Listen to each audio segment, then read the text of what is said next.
It's the question that is bedeviling researchers in Brazil.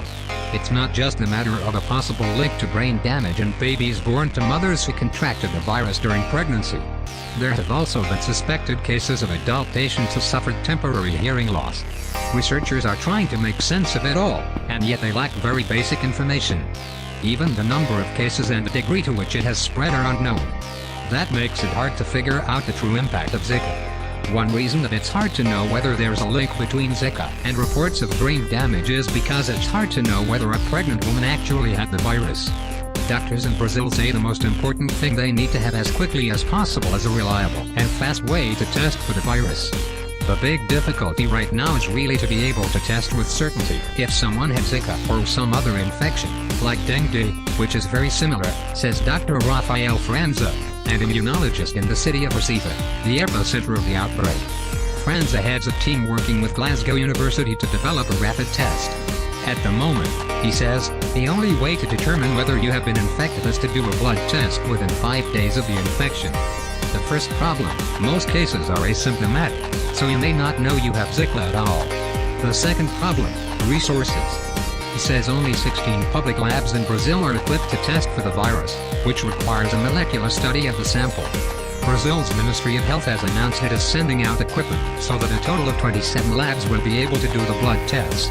Brazil is also making it mandatory starting next week for hospitals to report how many suspected cases of Zika they are dealing with. This lack of testing ability affects the ability of doctors to determine how often cases of brain damage in infants are linked to Zika, says Dr. Manuel Barral. He is the director of the Oswaldo Cruz Foundation, a Brazilian medical research behemoth in Bahia. In Bahia, doctors are also focusing on what happens to adults who caught Zika. The initial manifestations are kind of mild, like a rash, but if it's severe enough to cause microcephaly and brain damage, what else can be attributed to the virus? We have to investigate more, he says. Indeed, there are indications that Zika in adults can have lingering neurological effects. The problem may be worse than we think, says Dr. Viviane Boaventura, an ear, nose and throat specialist who works with Barral. She is studying 10 patients who are suspected of having had Zika. After Zika they started with some symptoms like vertigo or dizziness and hearing loss and tinnitus. She says, that's a ringing in the ears.